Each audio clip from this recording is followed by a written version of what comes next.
A very good yeah. A very good afternoon, everyone. Welcome to the FOGSI JOGI web series Clinical Pearls of JOGI, the 8th episode.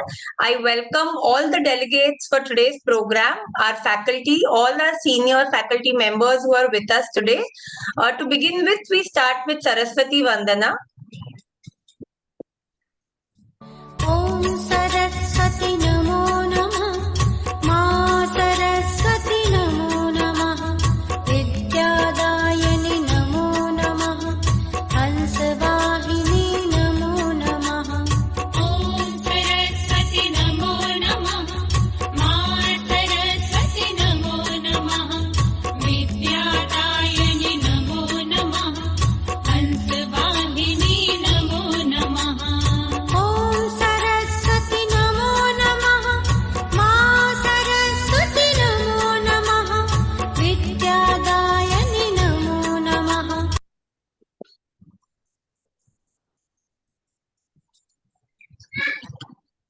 So, I would like to introduce our EIC. Maria, can I have Madam's slide, please? Yes, Madam needs no introduction. She is Secretary General FOGSI. She is the Editor-in-Chief of Journal of Obstetrics and Gynecology, India. Madam has been Joint Secretary FOGSI 2009. She is Honorary Clinical Associate at Wadia Hospital, Pare, and also Honorary Consultant at Police Hospital. Madam has various... Thank you, Pragna. I think I will now hand over to Madam to talk about today's program. Can you stop sharing my picture? Yes, ma'am. Yes,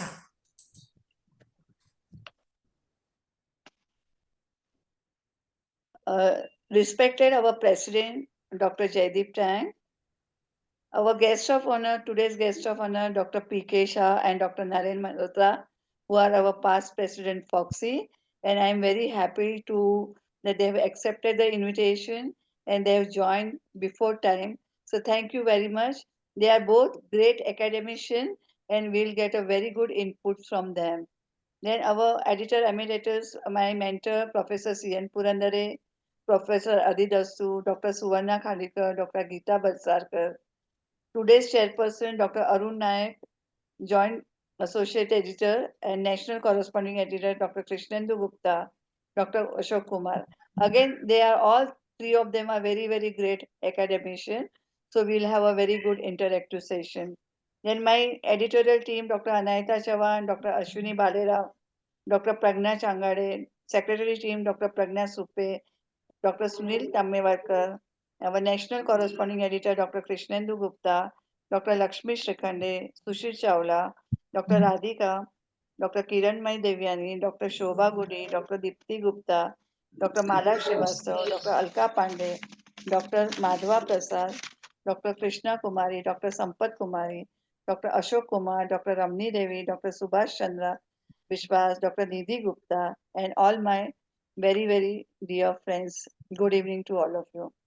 Today is the 8th episode of this clinical pulse of Jogi, and all of us are aware that we are inviting the authors during this our webinar so that the author can put them what inspired them to put this paper, make this research article, and then to publish.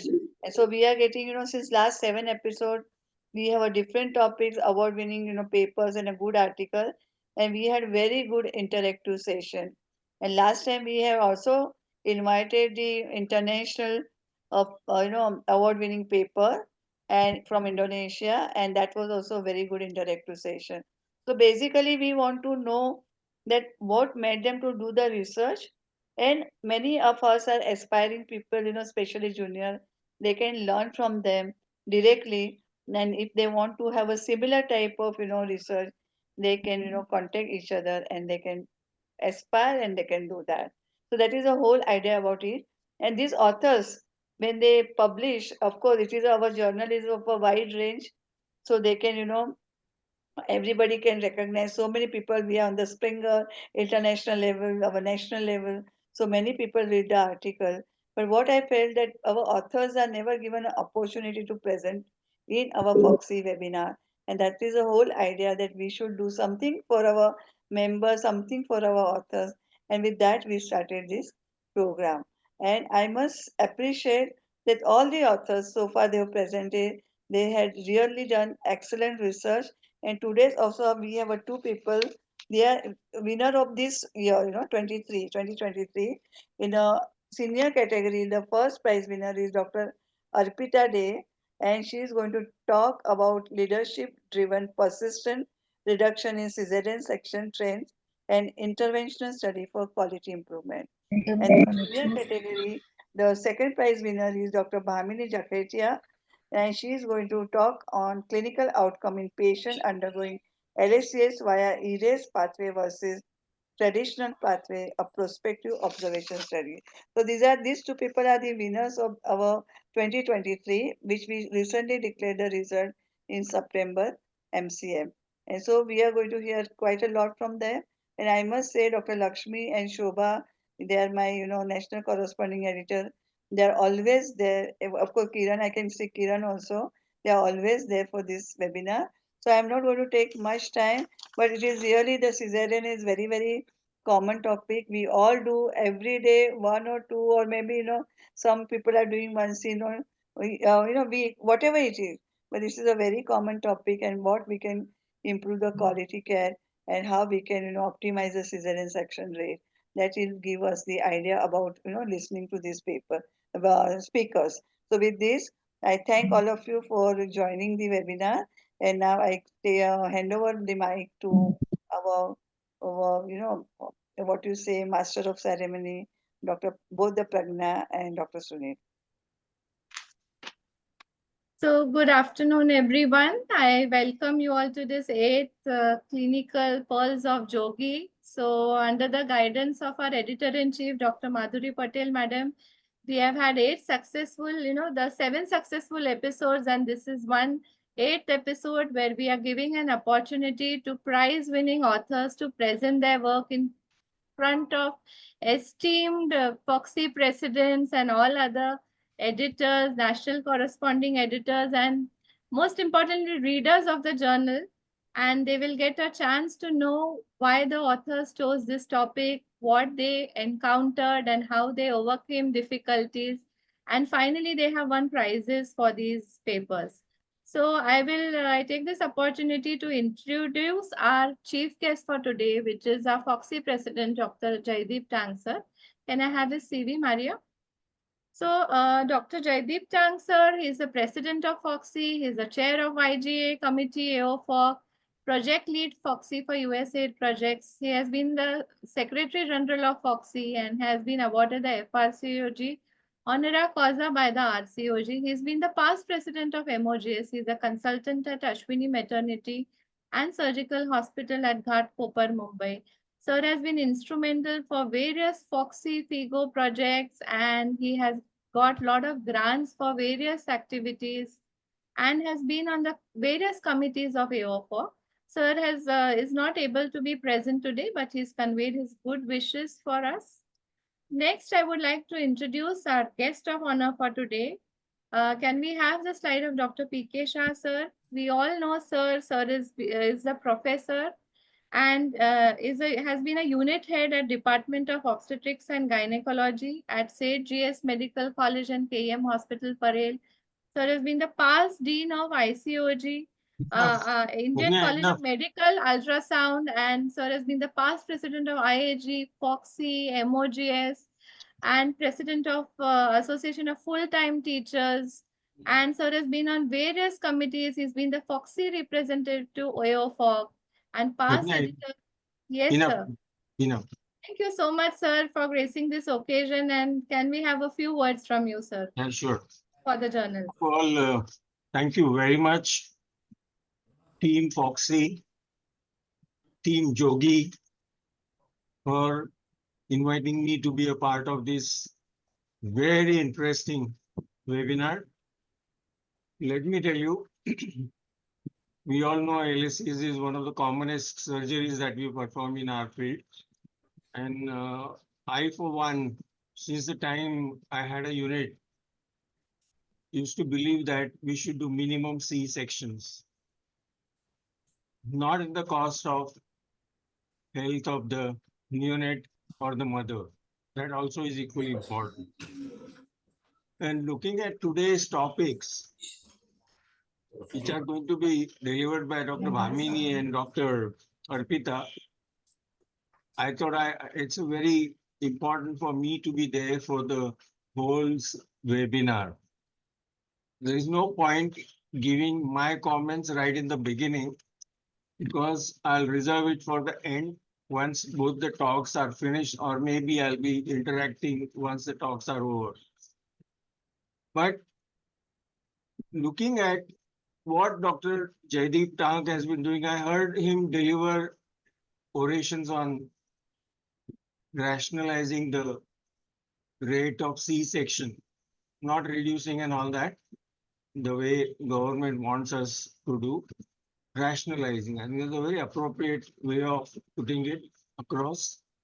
And the message is gone, I'm sure, because I've heard him 6 times on the same subject. And looking at the way one can reduce the C-section, I think it's a lesson to be learned by all of us. So I really appreciate the efforts made by the team of JOGI, Dr. Jaideep Tank, Dr. Madhuri, and it's nice to share this platform with my dear friend Dr. Narendra Malhotra from Agra, and to see evergreen chairpersons, Dr. Krishnendu Gupta, Dr. Ashok Kumar, and Dr. Arun Naik. So all the best to both the speakers, and all the best to Team JOGI, so that this sort of activity on every third Wednesday of a month continues forever. Not when this team goes and the new team comes, but I think this is something superb. This gives recognition to the person who has presented this paper, or rather sent this paper to JOGI and has won award for that. Thank you and all the best for such activities. Thank you both the Pratnyas. Thank you so much, sir, for those inspirational words. I now would like to introduce our next guest of honor, Dr. Narendra Malhotra, sir. He is the Managing Director of Global Rainbow Healthcare Hospital. He is the Director of ART Rainbow IVF, Director FOGSI Smriti Manyata. He has been the Vice President of Society of Ovarian Rejuvenation. Sir has been the National Director of Iron Donor School, past President FOGSI. He's been the past president of ISAR, ISPAT, AOGS, IFUMB, and various organizations. He's the founder editor of CEPHOG Journal and is a member of FIGO Guidelines Committee. And he has several publications and several awards. I invite sir to please share a few words with our audience. Thank you, Pragna, for your kind words of introduction. It's indeed a pleasure to be here on this very, very academic platform, which shows a great opportunity for these youngsters to come and present their work which they have done, which has been published in JOGI. JOGI is one of the most wonderful journals which we have. And I go page to page the day I receive it. You have to read it page to page. It's got really good articles and good papers from our own country, which shows, and even from outside we are now getting. So it's really good that the journal is now encouraging people to come out and present, and they're getting a chance to be on the webinar, to be recorded and to be put on the website, and to so many people to listen and interact and ask questions on their research. So congratulations, ICOG team. Congratulations, FOGSI, for giving JOGI an opportunity to host such webinars regularly. And I believe this is the 8th webinar, and today we'll be concentrating on LSCS. I may have to log out because I have to do a LSCS, but I'll come immediately back and listen to you. Thank you for inviting me to give these comments. Thank you very much. Yeah. So So thank you, Dr. so much, P.K. sir. Shah and Dr. Naren Malhotra for gracing this occasion, and everybody will take lots of inputs from you. It's a pleasure to have such esteemed guest of honor and chief guest for today. So we'll begin with the next session. Let me introduce the chairpersons for this session. Our first chairperson is Dr. Arun Naik, sir. He is a professor and head of department at Lokmanya Tilak Municipal Medical College and General Hospital. Sir has been the president of MOGS. He's been the secretary of MOGS. He is a visiting clinic. He has a visiting clinical fellowship from Korea. He is a joint associate editor of FOGSI JOGI and winner of several awards and has several publications. Our next chairperson for today is Professor Krishnendu Gupta. Sir is a professor and unit head. Maria, can we change the slide? Yeah, he is a professor and unit head in the Department of OBGYN, Vivekananda Institute of Medical Sciences, Kolkata.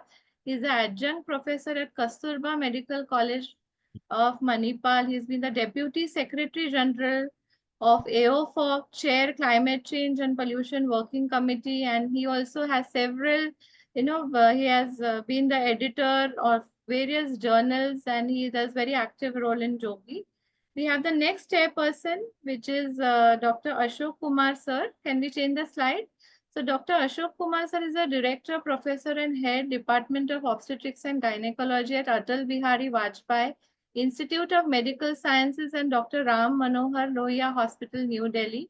He's been the vice chairperson elect, secretary ICOG, and he's been on the medical editorial board of various journals. And I think so we should congratulate him because he's got the best reviewer award also for this year. So I welcome all the three chairpersons and I request them to take the session forward by introducing our first speaker. Can we have all the chairpersons? Thank you very much, Pradna, for that very humbling introduction, and my respects to Professor P.K. Shah, Professor Narendra Malhotra, and of course our chief editor-in-chief, Dr. Madhuri Patel, who's really taken this forward. And it was such a pleasure to be a chairperson in the first episode of the Clinical Pearls of JOGI. And it's a wonderful, as Professor P.K. Shah and Dr. Narendra Malhotra said, how beautiful opportunity is being given to the speakers who have won these awards and the best paper prizes. So without further ado, and on behalf of Professor Ashok Kumar, who I'm sure will follow the hereafter, I have the great pleasure in introducing Dr. Orpita De, who will be speaking on I'm sorry, Dr. Bhamini will be speaking first on the clinical outcome in patient undergoing LSCS via the ERAS pathway versus traditional pathway, a prospective observational study. And I not only congratulate her and her entire team and her co-authors and co-investigators, and I would also look forward to the comments by Professor P.K. Shah at the end of every presentation, given his vast knowledge about this subject. And I really reiterate how wonderfully Jaideep has been speaking about rationalizing and optimizing the cesarean section rate in whichever conferences we now go. So over to Dr. Bhamini. Dr. Bhamini, you can share the screen. I'm stopping mine.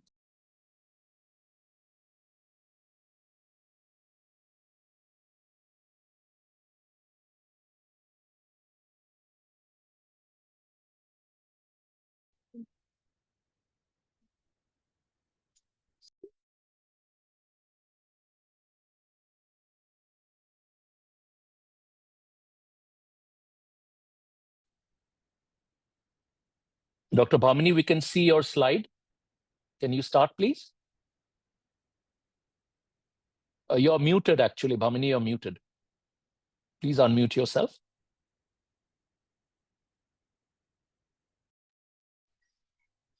A very good afternoon to all of you. So, first of all, I would like to thank the organizers and dignitaries for inviting me on this platform to present our work. And it's not going forward.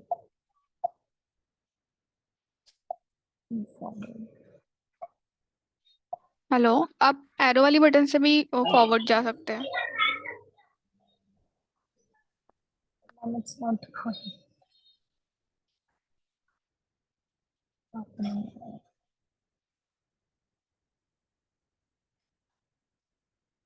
I'm so sorry for the interruption.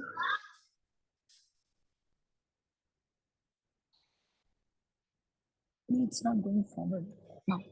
So greetings from Gitanjali Medical College and Hospital, and I'm working as an associate professor here, and been associated with this institute last 6 years.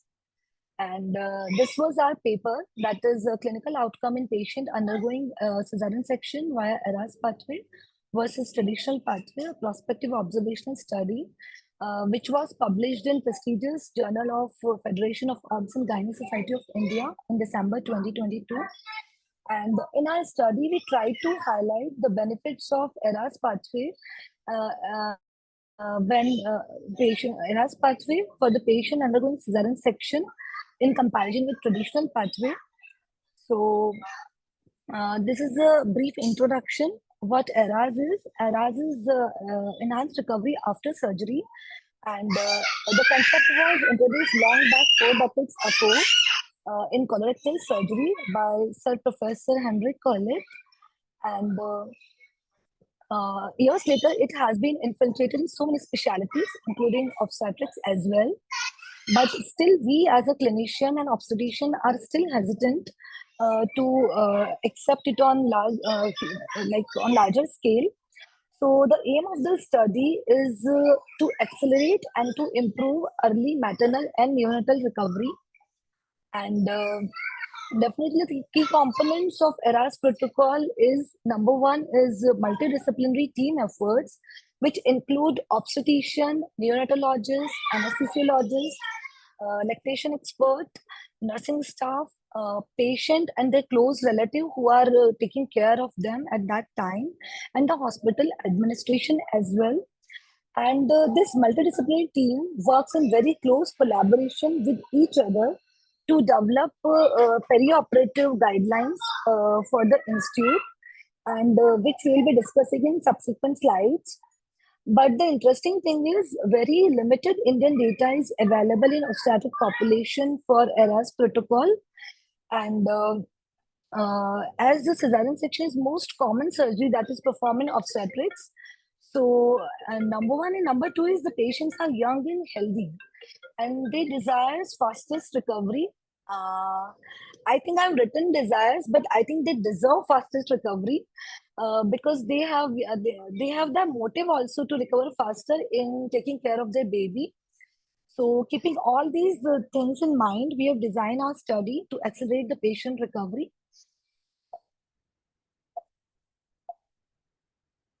Slide. Just next slide. Not moving forward. So not moving forward again. Just press your arrow button also, that will help you, I feel so. So the primary objective of the study was to compare the quality of recovery in both groups, ERAS group and traditional group, by QR11 OPS specific QR11 scale. And the QR11 scale was developed in 2019, and the details of this is cited in reference number 4. So whosoever is interested going thoroughly by this can go to that reference. And the smaller detail I have attached with article as well, that questionnaire. And the secondary objective is again to compare between two groups, the breastfeeding initiation and difficulties, very first oral intake, first ambulation step, and decatheterization, surgical site infection rates, and length of stay in the hospital. So now material methods. So this prospective non-randomized comparative clinical study was conducted between December 2019 to November 2020 in our department at Tertiary Care Center in Southern Rajasthan. And ethical approval was taken from the Institutional Research Committee.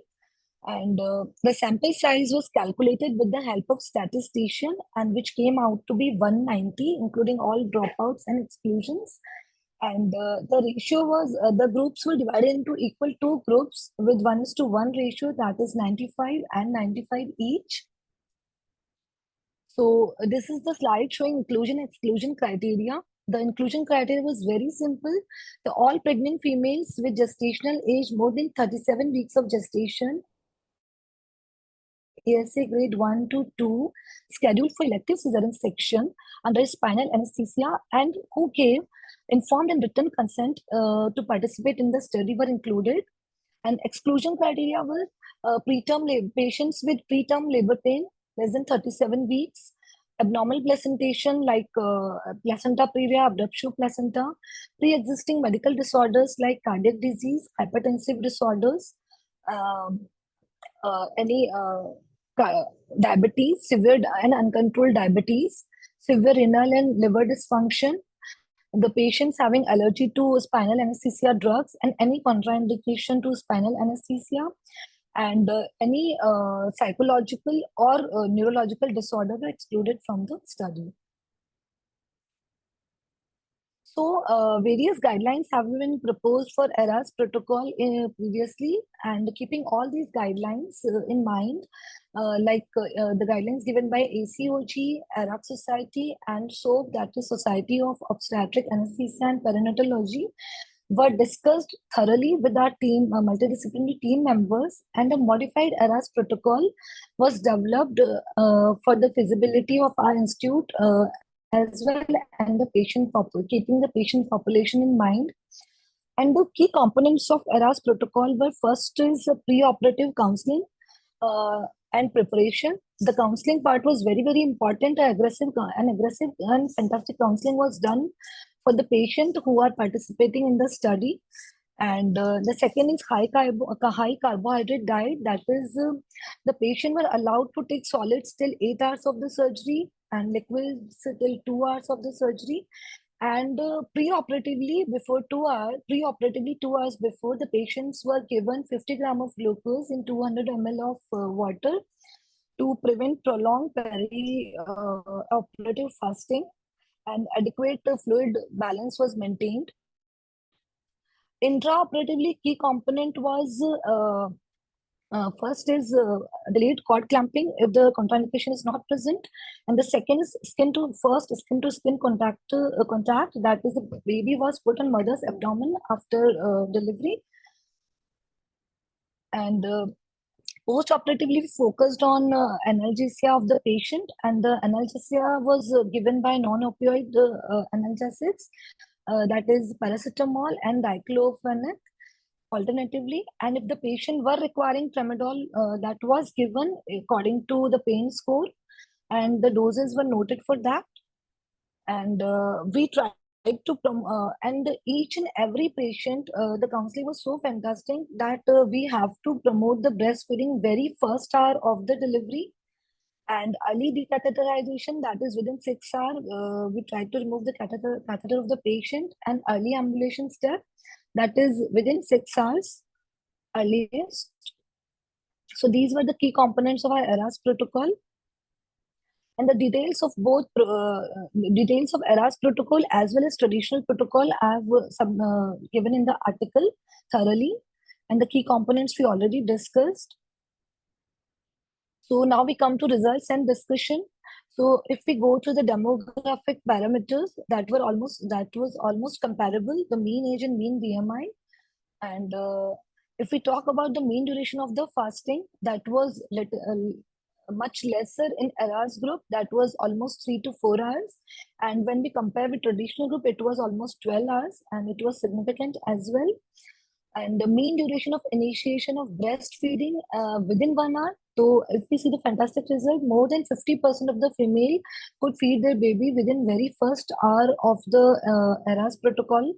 And in traditional, as we all know, we all try to promote breastfeeding in very first hour of the delivery in all such cases. But again, I think here comes the role of aggressive counseling, number one, and number two is like the carbohydrate balance and adequate fluid balance also played an important role, and the pain management as well. Ambulation, the more than 80% of the patient ambulate within very first hour, very 6 hours. 86% of the cases. And in decatheterization, we talk about within 6 hours, almost 86% of the patient were decatheterized in ERAS protocol, but in traditional, none of the patients were decatheterized and ambulate within very 6 hours. And if we talk about the need of oral analgesic at day 3, only 20% of the patient required oral analgesic in ERAS protocol, and almost 100% required oral analgesic on day 3. And now the outcome variables, we talk already about the QOR questionnaire scale of the specific. At 24 hours, the recovery, at 24 hours, the ERAS score was 85, almost 85 to 90. And in traditional, it was almost 57. And 48 hours, we see the QR score. It was more than 90 in ERAS, and it was almost 70 in traditional. And if we talk about the surgical site infection, it was almost like 3.2% in ERAS and 6.3% in traditional. And the overall outcome depends on the mean duration of the length of the stay in the hospital, and which was almost 3 days for ERAS, and what's traditional, it was 4 to 5 days. So I would like to conclude our study. The modified ERAS protocol can be successfully implemented in cesarean section patients with the multidisciplinary team efforts. And ERAS protocol during cesarean section significantly can improve the quality of the recovery of the patient and can reduce the length of the hospital stay. But still, I think a multicentric and larger sample size studies are required to support our study and to identify the barriers to apply it on larger scale and uniform basis. And also it also needs the cost and resource analysis at each and every institute. And randomization and blinding were major drawbacks of our study. And the one more way forward thing is we are also doing RCT since January 2023 in gynecological cancer patients. And thank you, everyone. This is all about our study. Thank you very much, Dr. Bhamini. It was a wonderful presentation, and I must congratulate you on your slides. Very beautifully done. Limited amount of material on the slide, and it really is a model kind of a presentation for the postgraduates on how to make slides. And of course, congratulations on your study. And I'll leave it to Dr. Ashok and Dr. Arun, Professor Arun, who've joined, and of course, Professor P.K. Shah, who's logged in for their comments, please. Thank you very much. It was a pleasure. Dr. Bhamini, just share your screen. Yes, ma'am.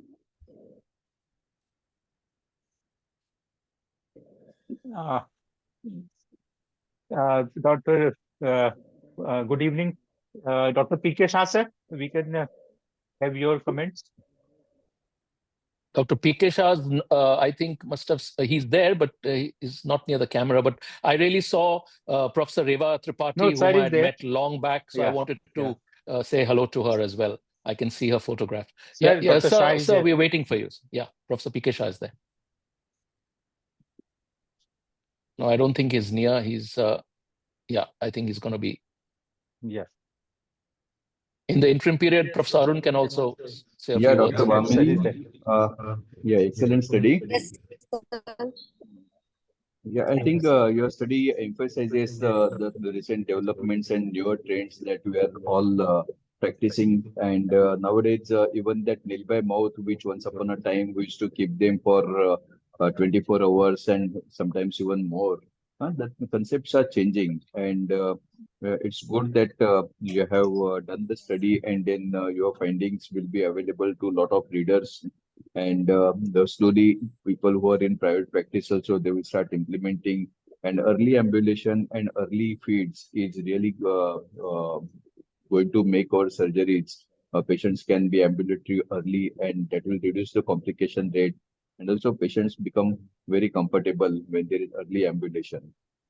So, congratulations, Dr. Krishnendu. Yeah, there is a question in the chat box from Dr. Moushumi Das. Emergency LSCS is excluded. Why? Dr. Bhamini. Yes, sir. Yeah. Yes, sir. Emergency LSCS we excluded from the study. Again, I will try to emphasize on our concept. First of all, the patients were not counseled preoperatively for that. Number 2 is carbohydrate loading. That is the most important, because we have allowed patient for eating 8 hours, then liquids for 2 hours before the surgery, and before 2 hours of the surgery, we loaded glucose with water. So patient can be like more energized after cesarean section also, and they will like ambulate and try to feed their baby on time and all these things.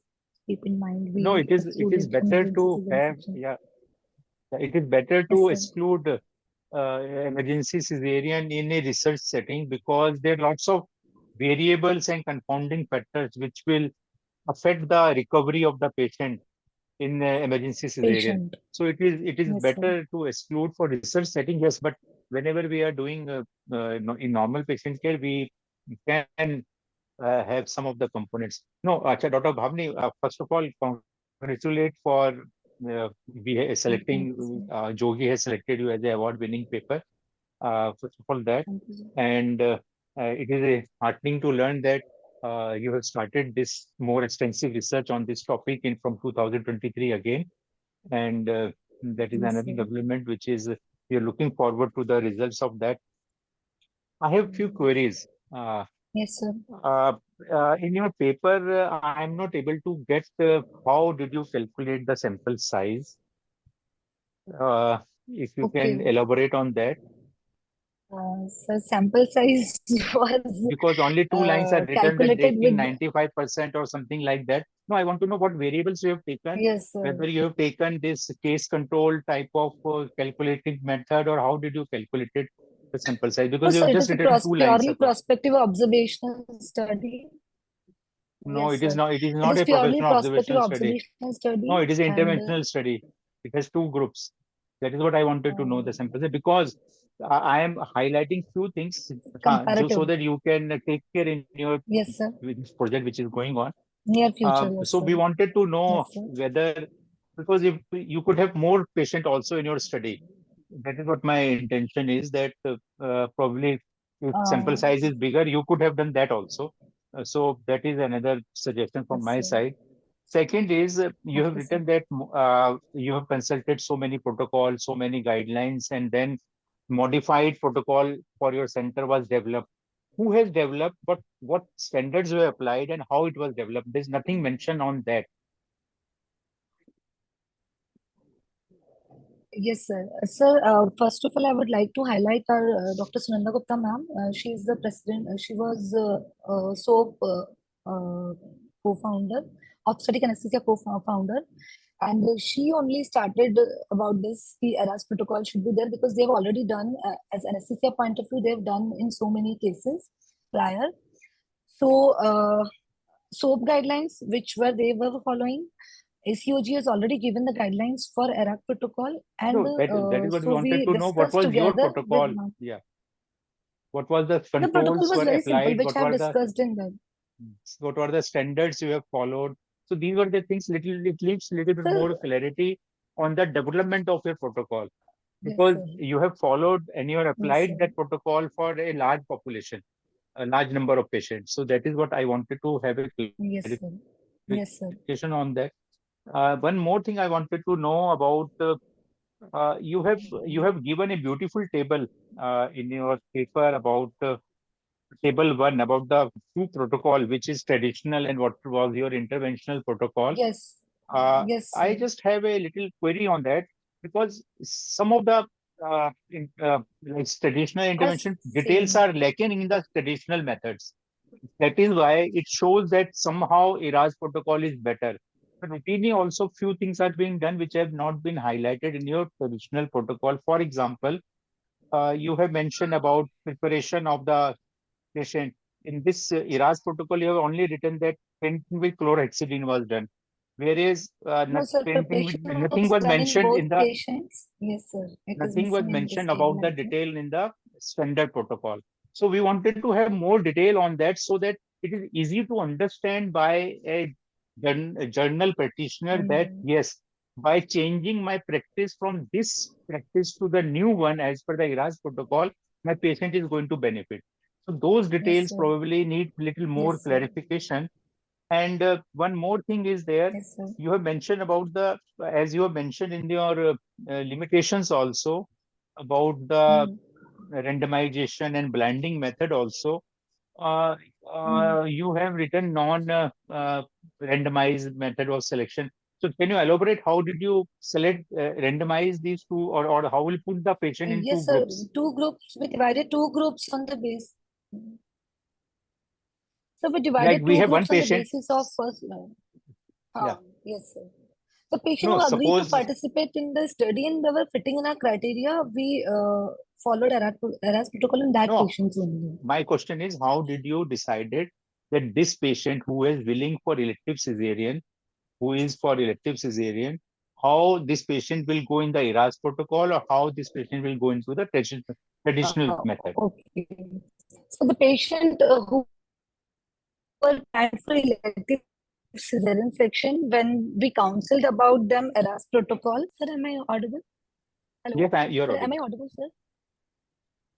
Am I audible, sir? Yeah, you are Okay. Yes, audible. yes, Dr. Bamini, you are. Yes, Yes, you're sir. audible. Yes, sir. Yes, sir. Okay. Sir,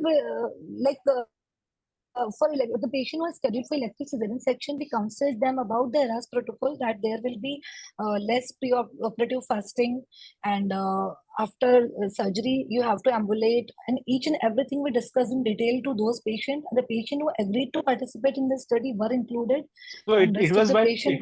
choice, basically. It is a Yes, it patient was by choice. choice, Well, patient it is choice and basically a patient surgeon's choice. choice. It is Yes, sir. patient choice whether Yes, she sir. There wants was to no do this specific or yeah. criteria Yeah. for including in study. Okay. Okay. Yes, So sir. once again, Because congratulations sir, to the your patient population was small and we don't know yeah. how.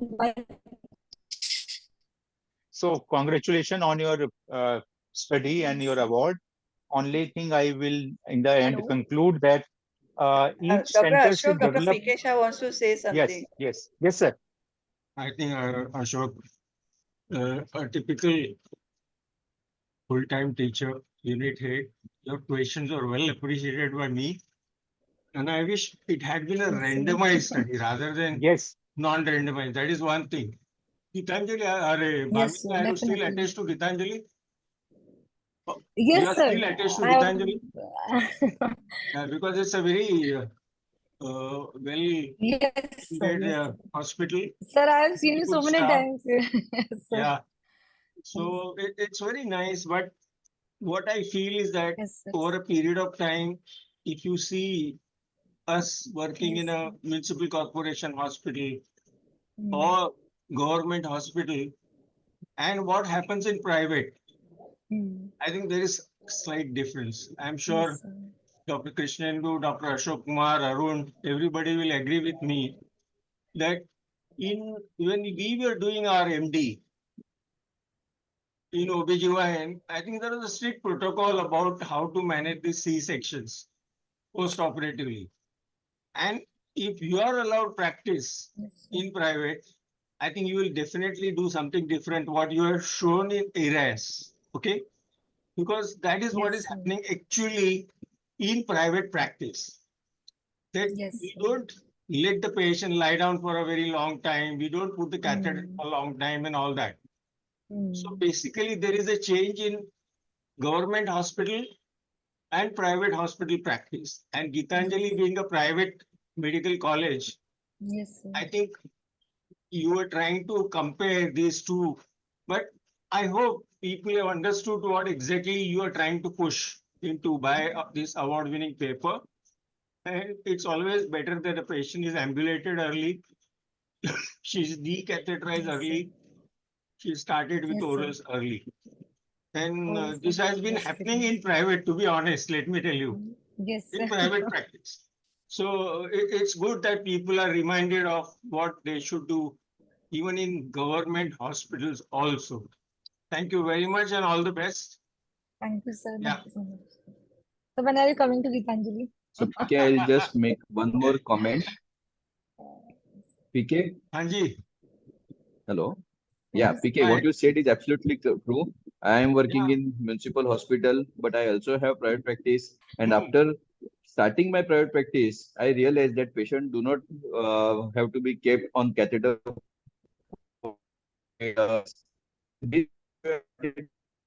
Your voice is breaking. So what you say It's, yeah, what you said is absolutely correct. When we have private practice and then we realize that certain things are to be changed, we start implementing them even in government and BMC hospitals. And things are changing even nowadays in government hospitals. Luckily. And one more thing I would like to tell Bhamini. Bhamini, I think your randomization, you have just explained the procedure and then Yes, sir. selected the group, but better would have been just doing the randomization and then comparison. Yes, That sir. would have given more value. And Dr. Ashok Kumar was asking, ki, how did you select Yes, number sir. of the patients? Yes, So sir. for that, your statistician must have suggested certain number of patients should be included, but there is a method. And then if you know Including when the your students. paper is award-winning paper and when you're presenting, it would have been definitely it would have been better if you knew Yes, sir. what is that, how to calculate that power of statistical significance, and then selecting the number of the patient, which probably your Yes, sir. statistician has done. But anyway, congratulations, very nice study. And Dr. Yes. Madhuri is there. Madhuri, any comment? Thank you, sir. No, it was a very good presentation, good paper. Arun, we only have selected them as an award-winning paper. And you know what, Yes, yes. Sir Pikesha and everybody commented. I was not there for some time, but it was a very good comments, and all our junior can take it and how to go ahead. So congratulations, Bhamini, once Thank you again, so much, and ma'am. thank you for Thank you, everything. sir. Thank you, ma'am. Thank you, Bhamini.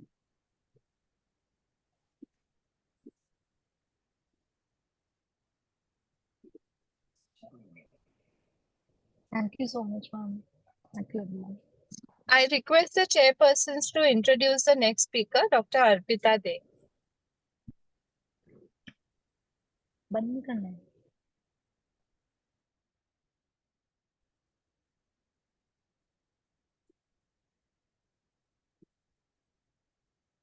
Well, it's a great honor to introduce Dr. Arpita De, who's been the award winner of her presentation. She's a senior consultant in urogynecology at Holy Family Hospital, New Delhi, and she specializes in vaginal surgeries and, of course, urogynecology.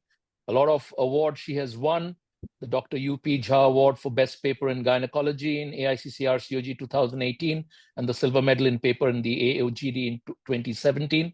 Hearty congratulations to you, Dr. Arpita, and we look forward to your presentation and your paper on the just a minute,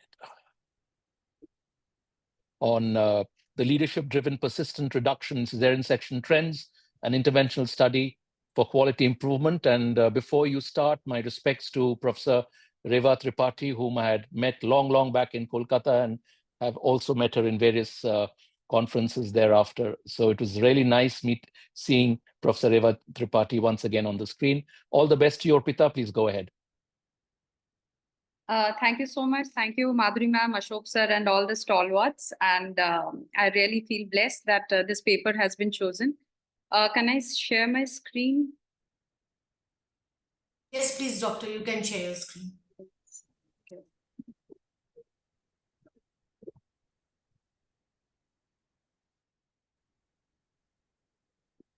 Okay. Are my slides visible? Yeah. Yes, slides madam. are visible. Yes. Okay. Yes. Just a minute. Starting from in between, I'll just need 1 minute. Yeah. So as this topic is leadership-driven persistent reduction in cesarean trends and interventional study for quality improvement. So this was, how do I move forward? I think I'm having the same problem.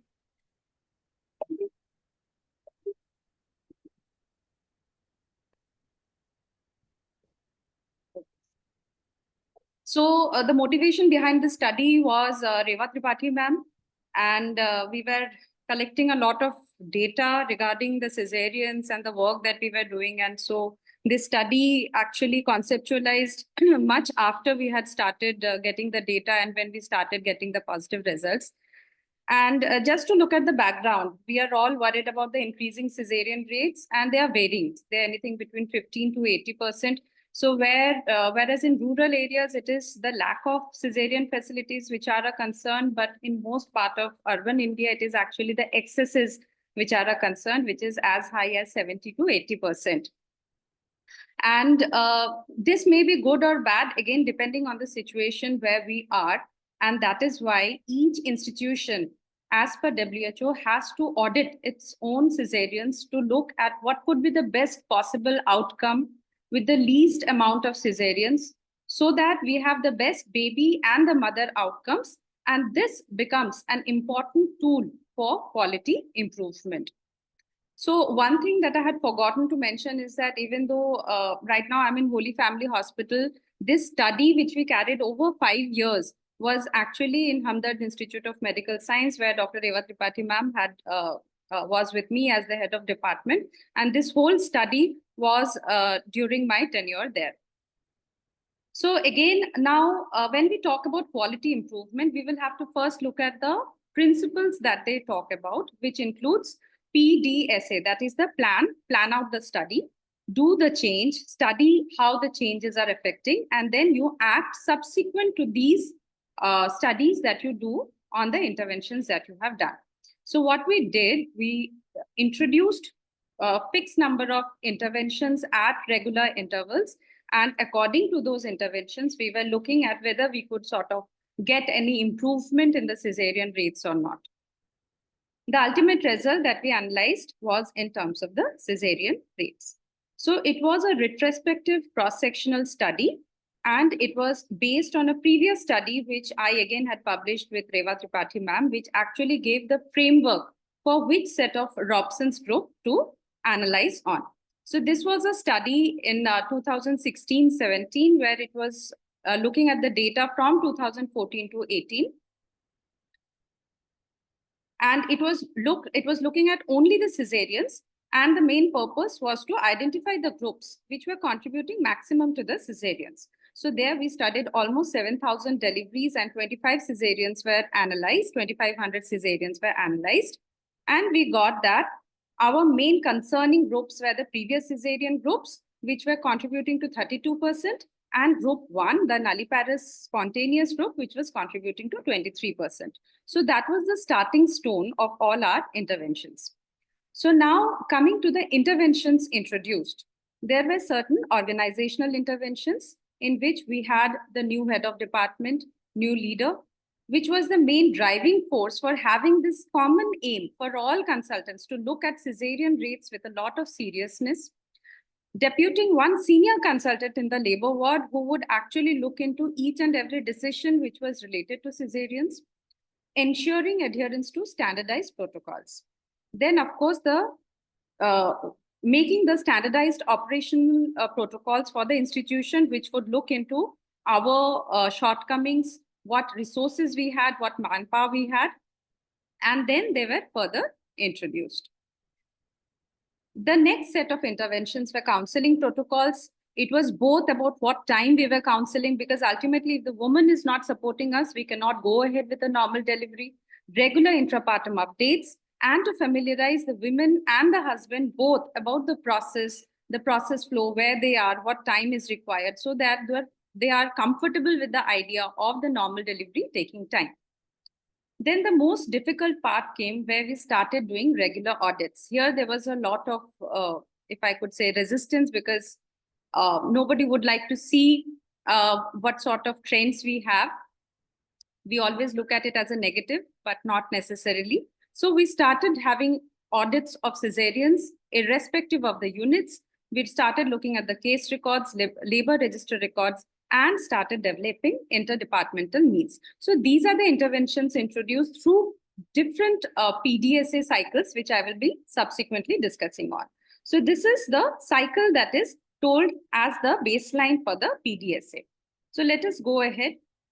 So here there is always, I'm not going to elaborate on this slide, but basically you have a fixed team, you have set of interventions, you have a time limit, and you have specific outcome measures, process measures, and balance measures, which are going to tell you how far you are going ahead in your interventional plan. So I'm going to elaborate the interventions now. So let us see what interventions we talked about. First and foremost, that concept of having elective cesareans for suspected CPD, for infertility, cesareans on demand, Muhurat cesareans, patients having bad obstetric history, they were stopped. They had to be considered, looking at the actual requirement rationally before they were posted for cesarean. Second thing, identification of a senior consultant to monitor that the compliance of instructions was taking place, because ultimately the ground level work was not done by the consultant, but by the junior resident and the senior resident, who may not have been sensitized about the low cesarean requirement. Third thing, very important, was admission in the labor ward was delayed till active labor set in. So the frustration sets in once the woman comes in latent labor and she's there for hours. So that is why this postmortem was there till the patient was around 4 centimeters. And post-dated pregnancy induction was not done before 41 weeks. Earlier, it was varying according to the consultant's wishes. Latent phase was extended up to 5 centimeters dilatation in keeping with the new reference by the WHO. And finally, a lot of focus was given on analgesia, support to the women. Amniotomy was avoided before 5-6 centimeters, and oxytocin augmentation was not done unless there was a specific indication or the contractions were inadequate. We were referring to the NICE and the RCOG guidelines regarding the induction and the intrapartum care. We started doing double inductions as sequential inductions, in which if one method was failing for inducing a low risk, then we would proceed to another set of induction after 24 hours rest. And this could be done. It increased our delivery rates.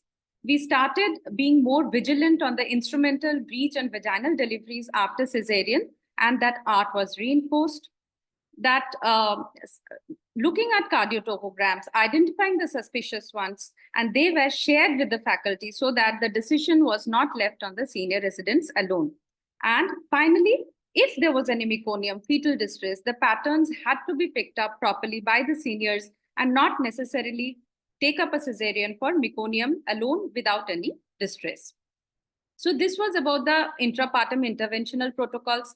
Then come the counseling protocols. They were started from the antenatal visits itself with a lot of focus during the OPD time, where women and their attendants were talked to about the time and process involved. And as I've told earlier, there was a particular protocol that all the women's attendants have to be counseled in between the intrapartum process about, suppose we are giving oxytocin, we need time, or we are repeating the mode of induction, or the patient has certain wishes, but we want to sort of prolong the trial for normal labor. These were discussed openly, keeping all the three in mind. So this is again in accordance with the WHO labor care guide.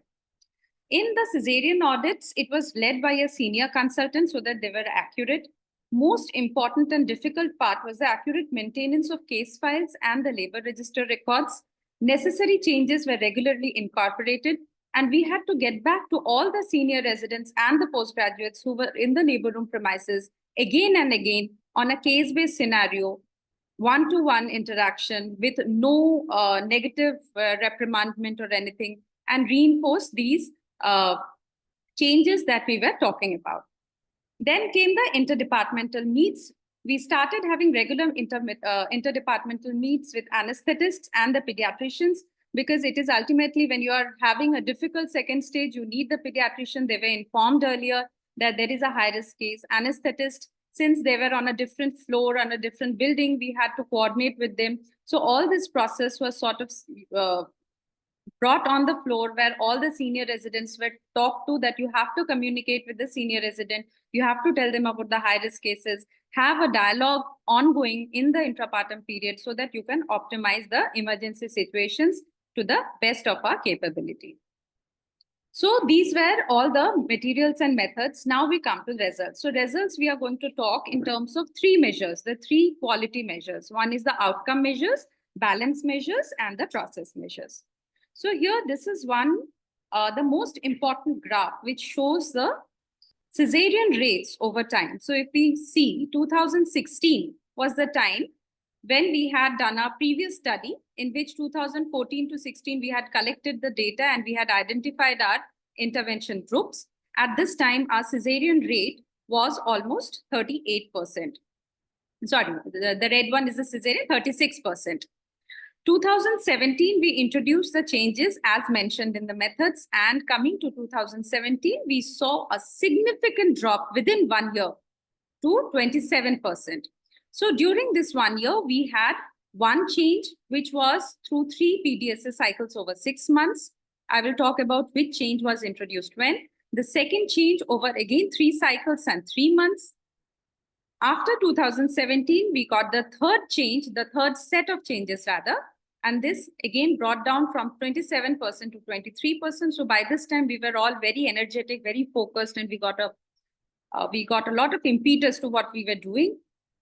And finally, we were focusing on more reinforcement for all the changes, and we got it down to our lowest of 22.87%.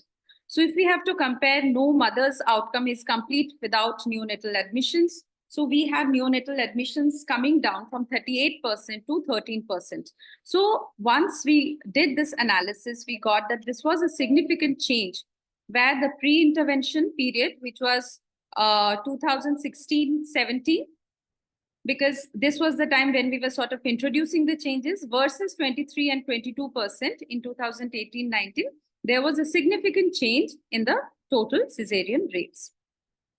So this is the same graph, but here 2020, we had the COVID, where unfortunately we could not maintain the cesarean rate, and we saw one upward peak.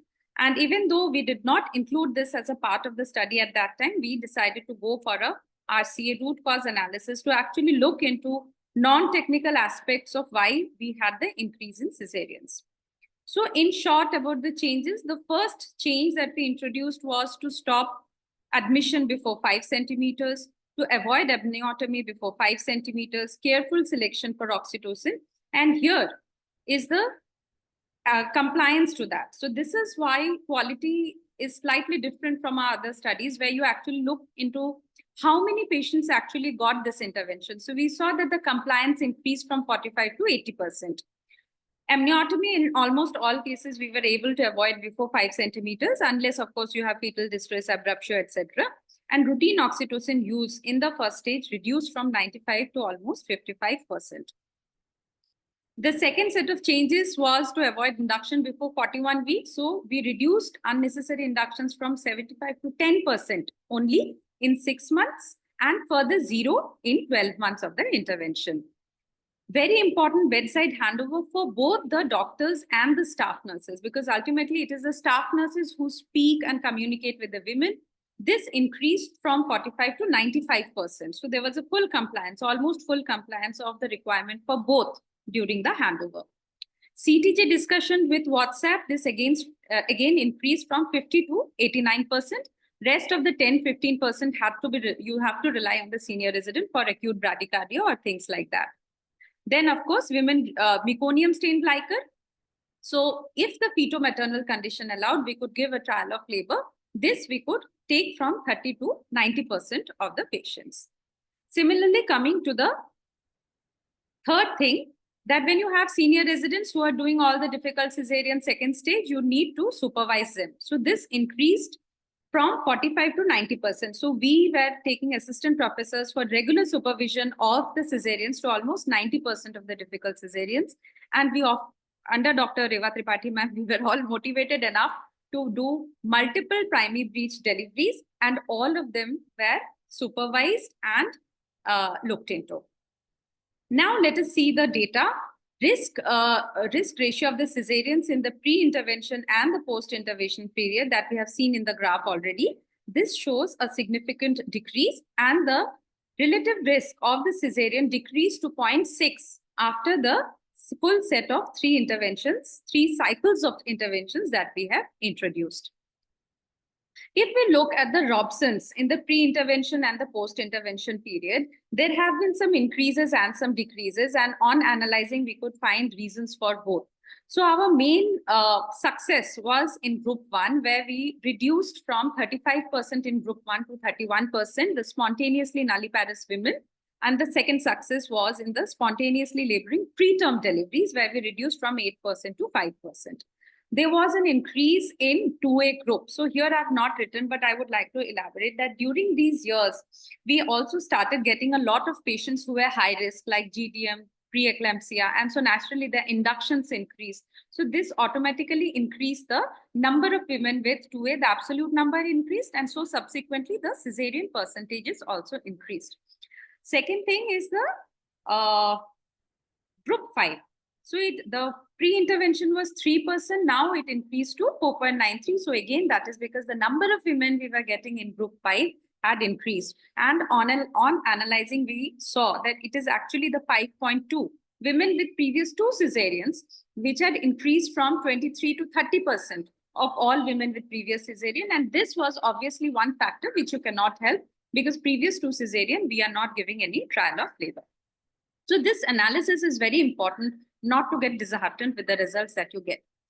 Looking at the elective cesareans, here we had very significant results, because in 2B, the primary women, we reduced from 8% to 3%, where you were stopping all elective cesareans for Muharrat, as I had already told, bad obstetric history. Of course, some selected you would need, but otherwise things like CPD or 6 elective primary breech. So if the primary breech is coming in 6 centimeters, 7 centimeters, small baby, average size baby, they were delivering.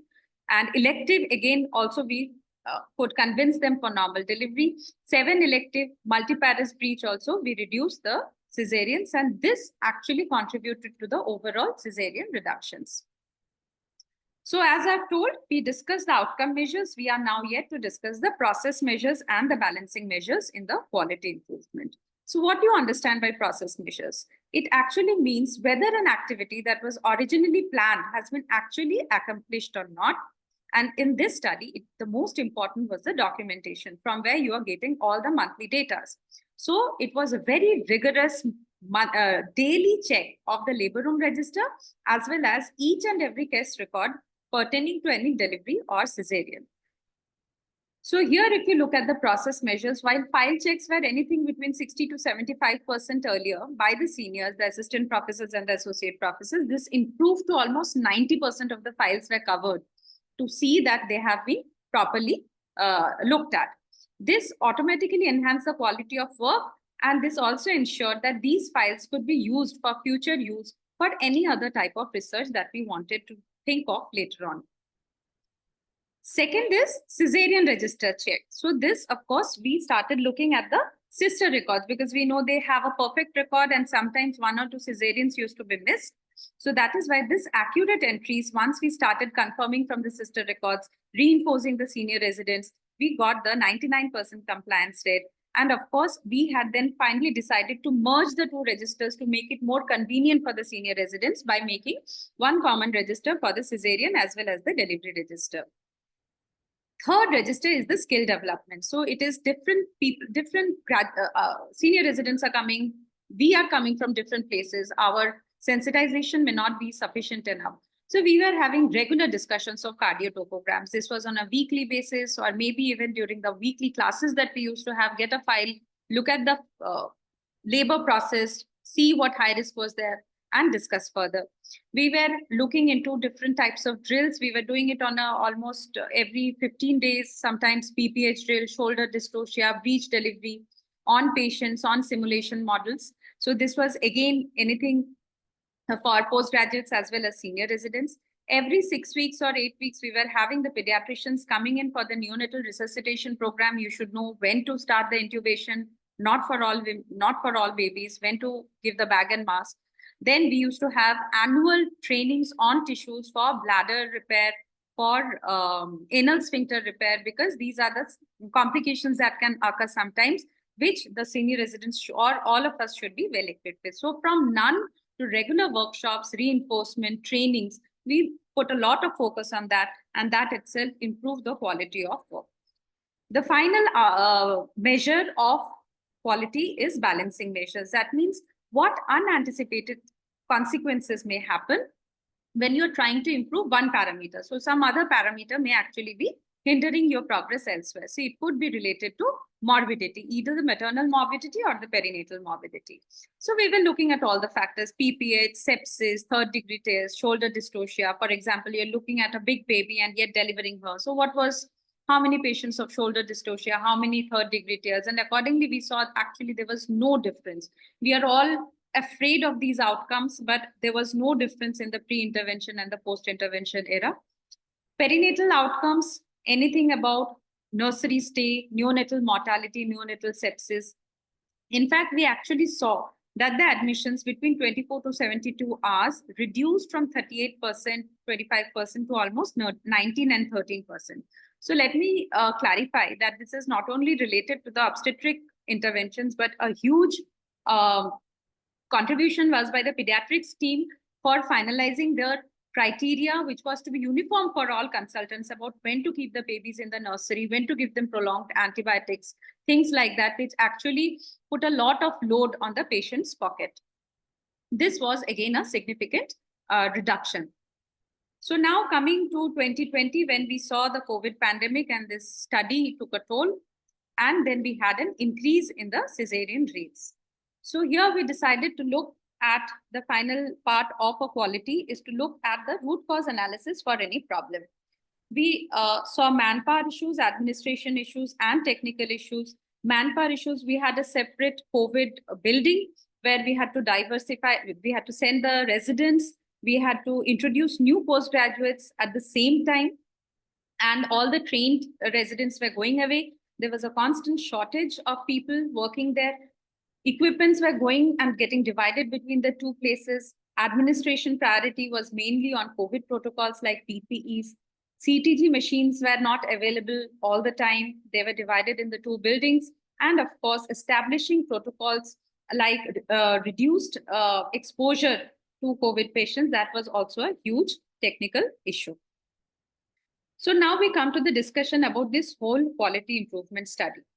So if we look at WHO way back in 1985, it talked about 15% cesarean rates, something which we don't see anymore. And maybe 15% is not the target for all, but we have to keep some 3 primary goals for reducing cesarean rates. First and foremost is to maximize natural birth. That means you do not do inductions just because you feel there is a need, just because you feel that the patient is approaching her expected date of delivery. You just let her be and you maximize the spontaneous labors. Second thing is to avoid the first cesarean for future obstetric outcomes. It is not about only one cesarean. It is all about next cesarean, next hysterectomy, next surgery, anything. And third is, if a woman comes with previous cesarean, you have to motivate her for undergoing TOLAC if she is the right candidate. So we talked about essential part of a departmental leader. You feel as a team, nobody is separate. There is no reprimanding, guideline-based practice, regular reinforcement, very difficult. You have to do it at regular intervals. You have to rationalize the fear of unanticipated negative events. You cannot all the time assume that your previous cesarean is going to rupture or your preeclampsia is going to have IUD. You have to rationalize that fear. And finally, you have to make sure that the patient and their partner is actively participating in the decision making. This decision was aided by the WHO Labor Care Guide, which talks about huge time. Now we have 5 hours at 6 centimeters, etc. So that gives us a lot of time. This helps us in reducing cesareans for non-progressive labor. We talk about protocols of VBAC. And of course, CTG, it is very tricky. If you're not looking at CTG properly, you are actually going to increase the number of cesareans rather than reducing it. So I took out the 3 most recent quality improvement initiatives. This is one study in 2017, where it was looking at the nulliparous term singleton vertex cesarean delivery. So they looked at the rates from, I think, 2008 onwards for 8 years till 16, and they could reduce it from 35 to 21%. So they had different interventions. This is in detail. I won't go into it. They were talking about inductions, about ripening agents, about feedback on NTSB, giving the feedback even to the doctor who is performing the delivery or the cesarean. And finally, that helped them in reducing the cesarean. This is the second one, which was in China. This was over 1.1 million women were taken in this study, and it was a study which was looking at mainly the cesarean rates, the mortality of the mothers, and the mortality and the perinatal mortality. So here again, there was a reduction from 42% to 39%. So even though it is only 3% and subsequently around 7%, this was a very prominent study because they could identify 3 interventions which were small but wide-based, which could reduce cesarean. So first and foremost is the population health education. For them, it was important because now they had shifted from the 1 child to the 2 children policy. So whether these interventions could further reduce cesareans, and they were successful in doing that. Staff training and drills, which is again very important. And staff not only means the nurses, it also means the doctors, it means the senior consultants, pediatricians, anesthetists, everybody. And of course, the equipment and the technical support. So I think 1 or 2 slides are missing more. They also looked into women who were critical areas. So women who were getting complicated with sepsis, PPH, what was the care given for them? And they also could make out that these interventions was not only making the number of women going into complications less, but this whole system enabled them to tackle the emergencies much more. So once when we were doing this study, there were few problems that we faced. I don't know, I think this is one of the other presentations, but there was a slide. So I'll just talk about 3 of the main problems that we faced when we were doing the study. First and foremost is the attrition. So whenever we were regularly training the residents, or even us consultants, we were sort of agreeing on one thing, we would have the residents going away or the consultants leaving, and that left a lacuna. So the new people were again not very sensitized, and it means starting from day 1 and process 1. So that was one challenge that we faced. Second very important challenge was the documentation. You all know that documentation is something where you sort of write from memory. You do not write previous cesarean or induction, and that itself changes the Robson's category. That itself changes the whole data trend that you see, right? And one more challenge was that, yes, so there are better statistical analysis possible. For example, Cochrane Armitage tests and all, which can be applied if other institutions are looking into, where they're looking into the trend change over particular periods of time. So for example, if you see 1 year, January to December, you take that data and then you compare January to December of the next year and subsequent years. So that is one of the challenges, that we could not take that data, that statistical analysis, which would have been better for this study. Coming to the limitations, due to the multiple interventions, causality cannot be attributed. There are many confounding factors which have to be taken, like IVF pregnancy, abruptio, which are not taken into account by Robson's. Third thing, it's the observational nature of the study. Fourth is the perinatal morbidity needs to be analyzed in detail. For example, how many babies had hypoglycemia, hyperbilirubinemia, NEC, intraventricular hemorrhage, etc. And cost-benefit ratio has to be taken into account whenever you are doing these studies. So the conclusion is that we were able to reduce the cesarean rate significantly from almost 40% to 22% over 4 years without affecting the neonatal outcomes. Committed team and leader is absolutely essential. Maintain and analyze numbers everywhere and every time. And the target interventional groups should be spontaneously laboring women, nulliparous, multiparous, and group 5, which is the previous cesarean group. So again, just to reinforce, without data, you're just another person with an opinion. It is data which actually makes us finer and better. Thank you very much. Very nice, Dr. Orpita. It was a very exhaustive presentation and a very detailed one. Hearty congratulations to you. And I'm sure Professor P.K. Shah and my co-chairpersons will have their comments, but enjoyed your presentation and, of course, the actions taken, and hearty congratulations to even your co-investigators of the study, Professor Riva Tripathi and the entire team. Professor Shah. Dr. Arpita, heartiest congratulations. I think This is one subject which is very close to my heart. All throughout my attachment to teaching hospital at Sion Hospital and KEM Hospital, Mumbai, we used to have least number of C sections in my unit in both the hospitals. That's number one. And we used to have highest number of breech deliveries delivering vaginally in my unit, almost 66%.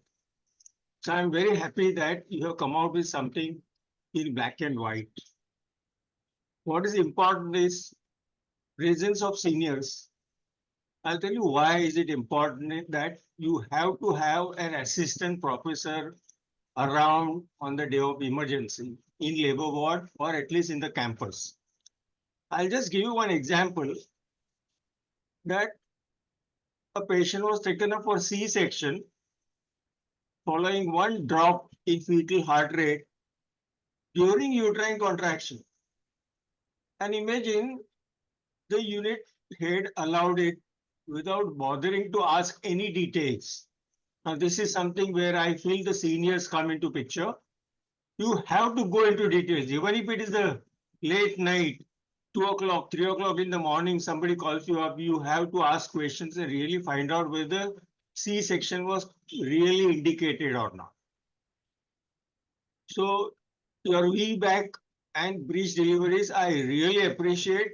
And I'm sure all those who have heard you today will rethink about taking up all breech deliveries, because what happened after trial of full-term breech by Canada, Anna Barbara, and everybody started doing C-section for all breech presentations. That was absolutely wrong, because in 1 year's time after it was published, the co-author spoke in our AICOG in Kerala that it was a biased study.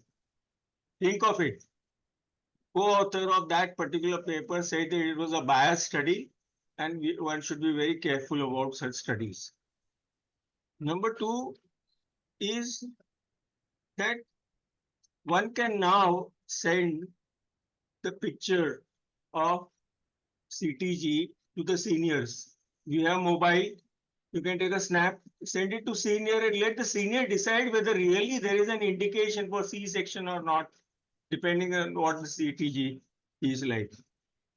Thirdly, I want FOGSI, Indian College of Obstetrics and Gynecology, and if possible JOGI, Dr. Ashok Kumar, to take up this study that how many teaching institutions really follow Robson's criteria today.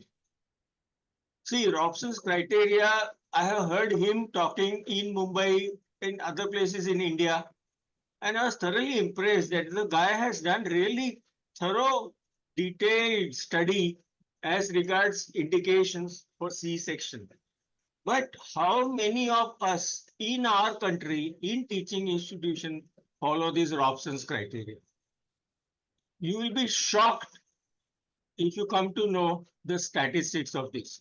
So let FOGSI or the Ministry of Health and Family Welfare, Government of India take up this issue and find out how many places in teaching institution Robson's criteria are followed.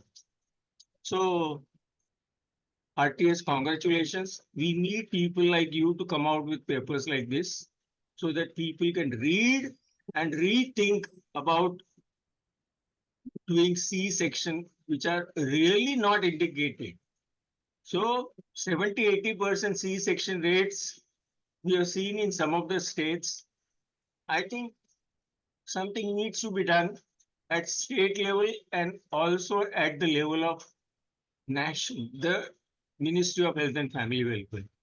And FOGSI can play a very important role in reducing the C-section rates, or rather, let me not say reducing, but rationalizing the rates of C-section. So that is what Dr. Jaideep Tang keeps telling all of us every time, that you don't talk about reducing the C-section, but rationalizing, but you don't reduce it just like that. So you have to have a proper indication for C-section. Thank you very much. And I think Ashok Kumar must be having something for Yes, sir. Dr. Arpita. Dr. Ashok Kumar. Yes, sir. Thank you, Dr. Arpita. First of all, congratulations for your really a good study. Very good.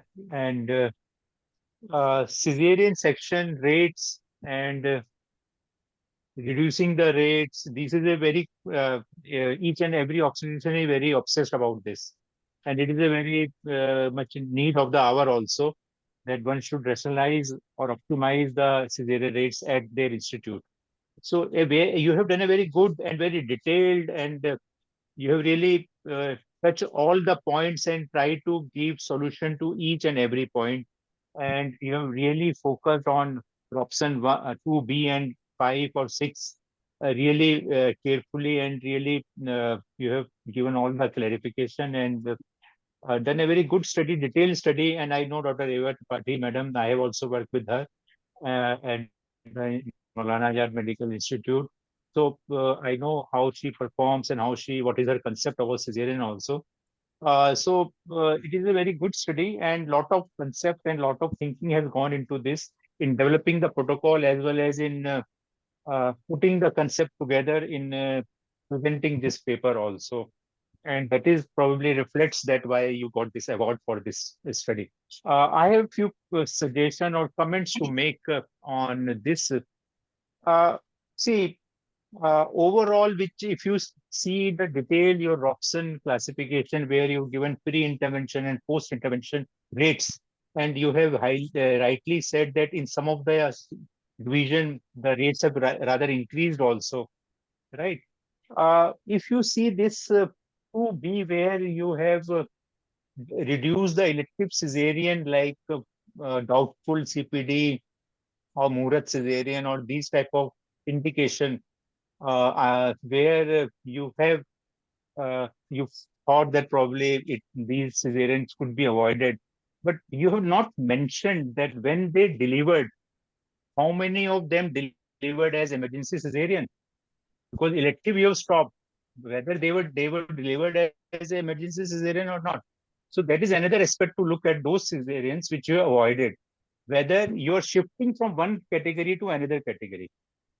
The second about the breach part is that you have rightly said that you have done so many primary breech deliveries. That is all right. But here the data required is how many breech came to your hospital during the study period, and how many of them you have delivered by cesarean, or how many of them you have done cesarean as an emergency cesarean. You have left the patient for breech vaginal, but you have gone into the breech cesarean as an emergency. So there are so many aspects and details which we, for every actually division, we need to have. Then only probably we can do Agreed, the detailed analysis that what are the factors contributing and how and where we can improve the situation. That is very good. Yes, counseling, discussion, and so many things we are doing, because actually if we see your previous cesarean rates have not improved. There are few things which have not improved. Yes, sir.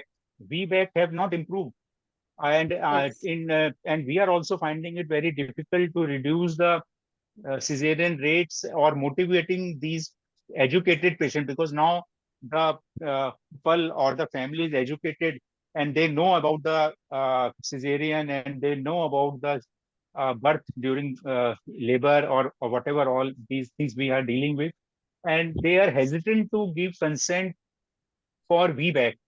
So we are facing very difficult situation, that how to motivate the patients or how to counsel these patients for VBAC, because and another aspect is now rising medical legal issues and medical legal concerns also in these patients, because as soon as you tell them that there is risk of scar dehiscence or something like this, they straight away refuse to go for vaginal or TOLEC or VBAC. So these are the things which your study have not touched upon. Your cesarean rates remain the same in those categories. It is difficult to understand how and where you have shown the decrease or the reduction in the cesarean rate unless you explain these situations. So really a good effort good study, and everyone is concerned about the cesarean rates. Today's presentation, you have really given an insight into the many complications or many aspects of the cesarean, which we all should be aware. And you have basically given a what should I say? You have given a alarm to everyone that yes, this is the situation and this is the burning problem of today's obstetrician. So one has to really look into this. Thank you very much. Thank you, sir. Arpita, one thing comes to my mind, I'm sorry, is that Yes. what is the incidence of operative vaginal delivery in this last, the second part of your presentation? They almost remain the Vaginal same. delivery. They almost remain the same. So that has is why remained the I don't same. think so. They almost remain the same. Oh, so it does not help reduction in C-section rate. Because what I feel is that confidence of using forceps Yes. vacuum, you don't require confidence, I think. But So no, forceps, sir. yes. Actually, when we were doing the previous study, which started, so from the 2014-15, 17, during that time only we started using forceps vacuum. So by the time we had started this from 16-17, they were being regularly used and optimal use. So since it was not being put by senior people, it was being put by senior residents. So we had fixed protocols, only outlet beyond +2, things like that, so that the morbidity is kept in check. So perhaps if a senior person is there, we will have better deliveries in the second stage. I think confidence in application of forceps for instrumental vaginal delivery also is equally important in reduction of C-section rate. Because that is what is lacking nowadays. Because today, if you see, hardly anybody sees operative vaginal delivery. If a person during MD or MS has not seen at all operative vaginal delivery, how she or he will perform in his or her private practice? So these are the things which need to be re-looked at when it comes to teaching. Please convey my warm regards to Madam Reva Tripathi. Ma'am is here. Ma'am has been the motivating force, Yes. both for the data as well as the breach part. And Yeah. I'm Yeah. indebted You are to her. blessed. You are blessed. Thank Can you. I- Thank you very much, Dr. Shah. Haji, ma'am. Namaskar. Namaskar. Namaskar. Respected So, teachers, can I just respond to Ashok's comments? Yes, madam. The only thing I want to say is that Ashok's comments are very valid. The only thing is that requires a more detailed audit of cesareans. And this was a simple quality project in which we are using PDSA cycles. So the angle is a bit different. I have actually tried to start also to tell Dr. Shah to start to do an audit of Delhi state hospitals. And I'm glad to say that there is some improvement or some implementation. Robson's is being utilized in most Delhi hospitals now. So there is some improvement, but yes, it's probably just baby steps and we have a long way to go. So the idea is that you just have to keep being motivated and keep on pestering and seeing that this is basically basic obstetrics. You may have heard throughout the course, throughout the paper, there's nothing very great. But the point is, I think we are forgetting our basic obstetric principles. So that's why we're landing where we are. And we need only to reiterate that. And with due apologies, I think we as medical teachers need to be doing a little more about that. Thank you. Yes, Dr. Mitra, madam. Please unmute yourself.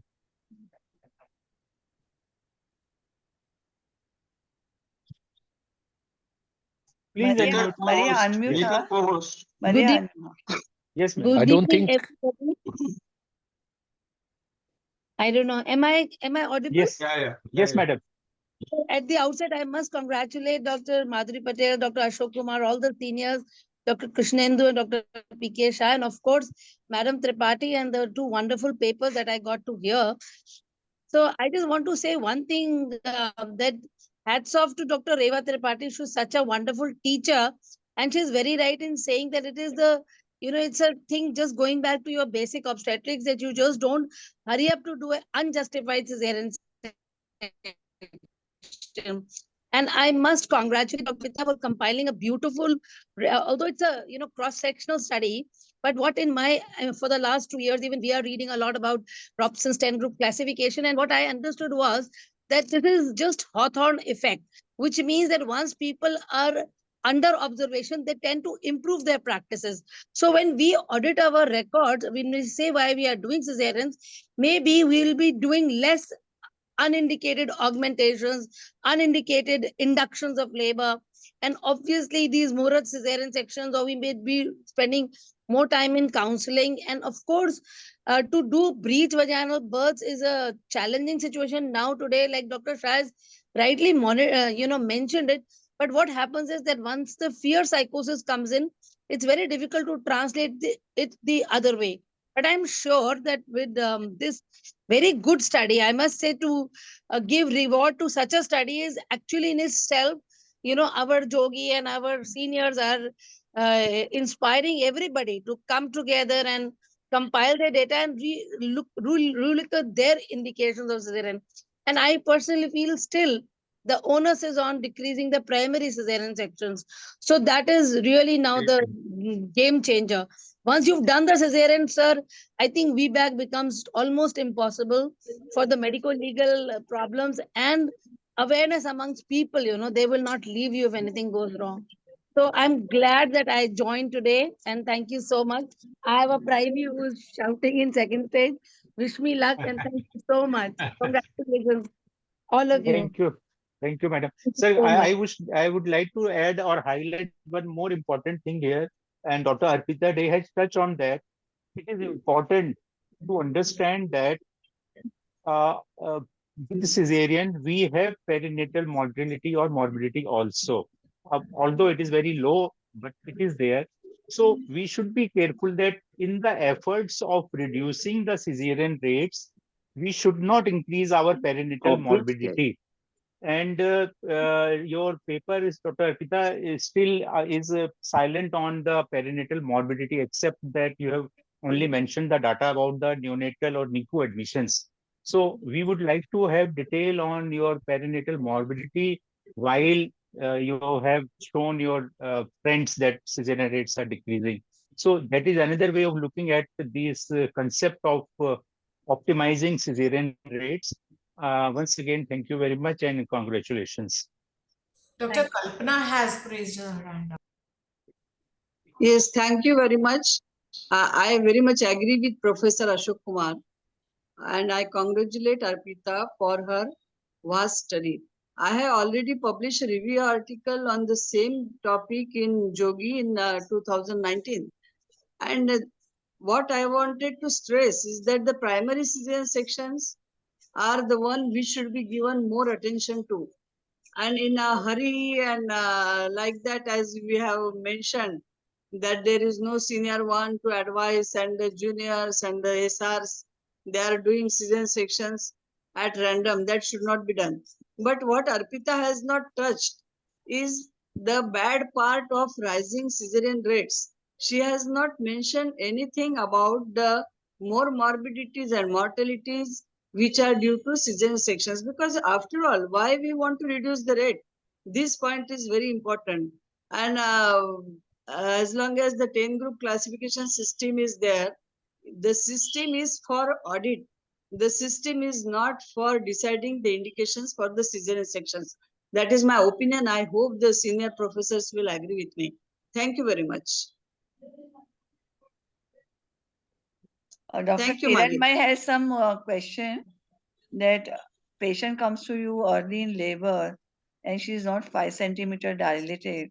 Then what you do? You advise her to go home, Yes, or just what are you wanted to doing? know, not admitting till 5 centimeters is I'll one elaborate. intervention. So even though we had kept it as one of our interventions, I had mentioned it, we were not able to achieve that. We were admitting at 4 centimeters, but it is only for women who could come later, who could be sent back. For people who were coming from different cities, who didn't have money to go back, we were keeping them, but we sent them to the ward saying that if the pains are not sufficient enough, it's false labor pains, early latent phase, we might discharge them the next day. So that at least reduced that pressure of being in the labor room and making them deliver. Yeah, one more thing, Dr. Arpita, I presented our hospital data to Professor Robson in one of the conferences, and we made this primary error of dividing between group 1 and 2. So you said in your previous data, after group 5, group 1 was the biggest contributor, which is in spontaneous labor. So division, I mean, how did you differentiate between group 1 and group 2? What was your cutoff between, to differentiate? Group 1? The dilatation, cervical dilatation. Sorry. No. 1 and 2 is not cervical The dilatation. group 1, spontaneous labor. Robson's group 1, ma'am. Yes. Yeah. What was your cutoff to say that she's in labor? Okay. So, ma'am, 4 centimeters. 4 centimeters. 4 centimeters. So, okay. Yes.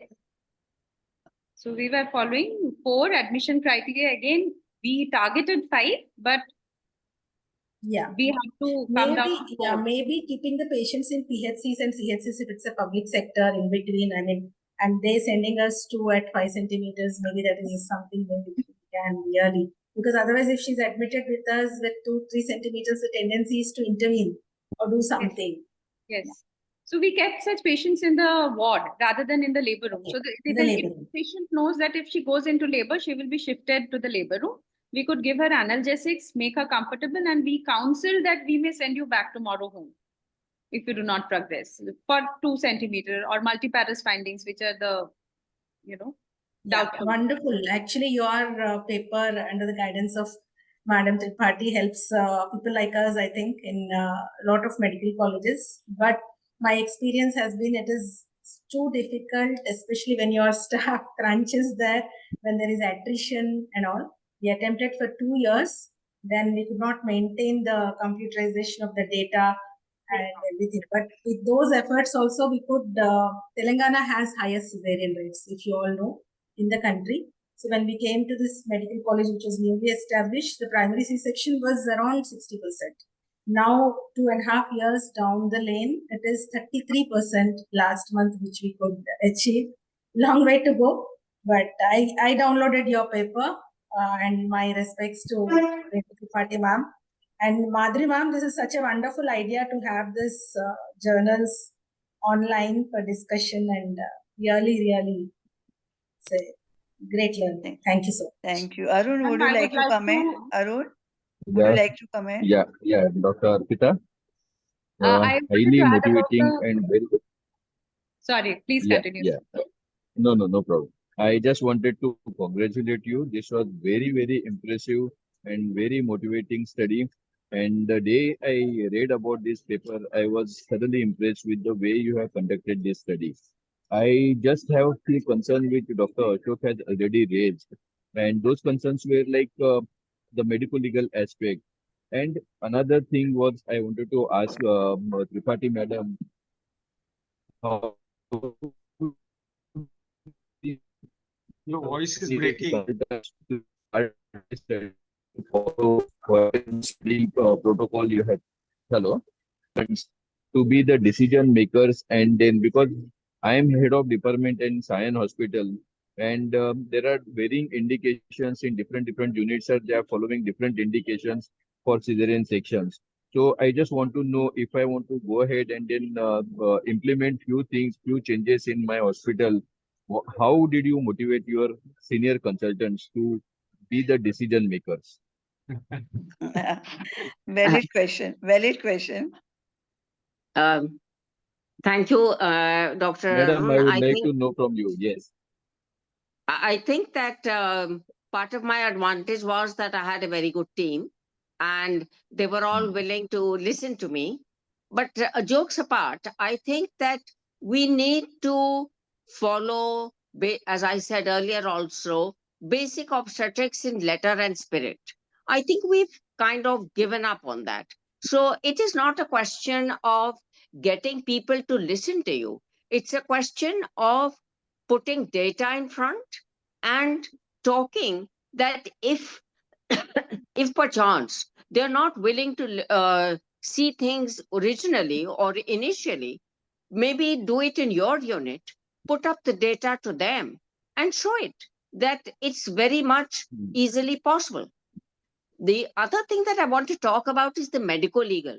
I think we've all talked about a lot about medical legal, which is, we know that it's there and we know it's on the increase, there's no doubt. But I think it's kind of become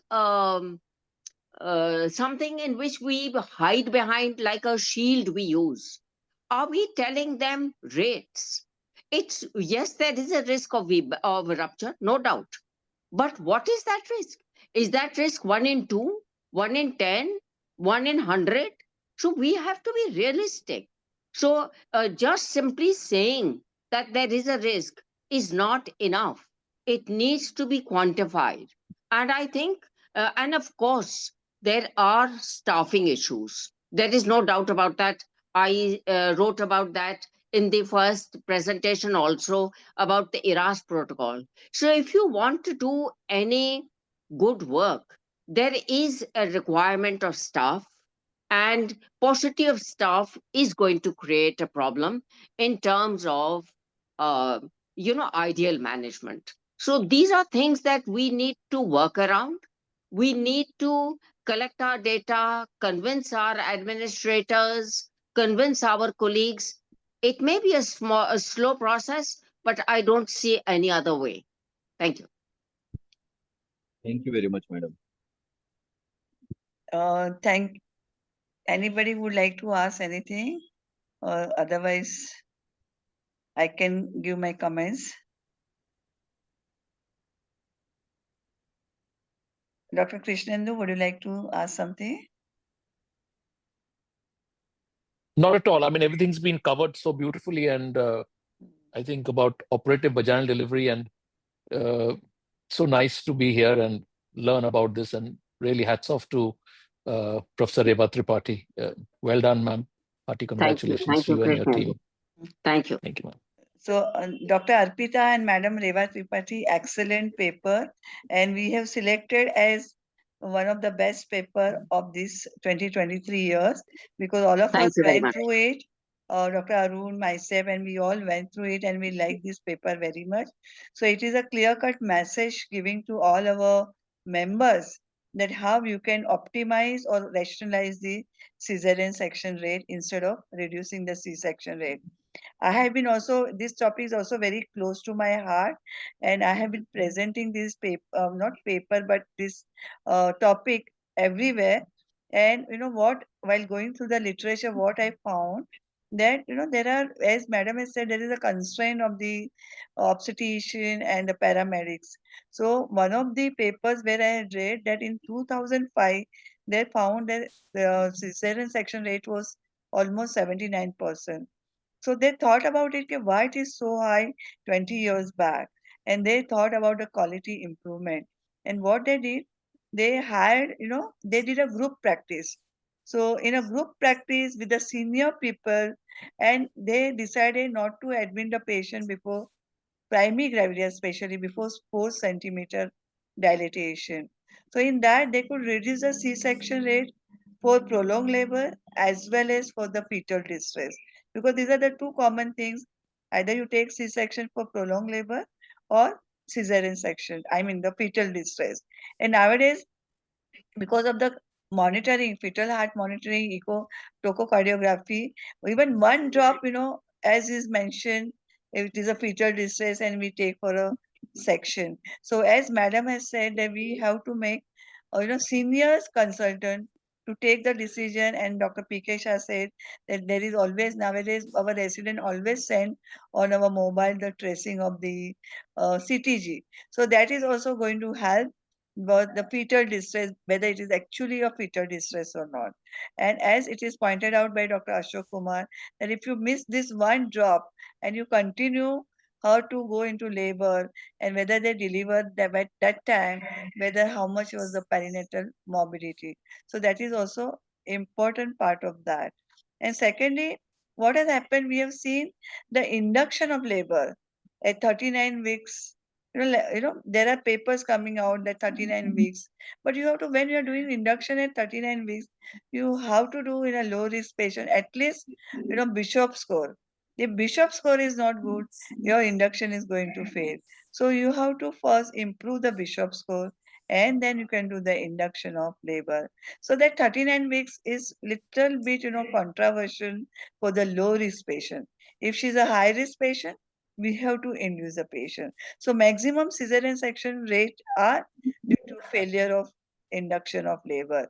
And that failure of induction of labor is not defined. You put a one cerviprime gel, after 6 hours you put another cerviprime gel.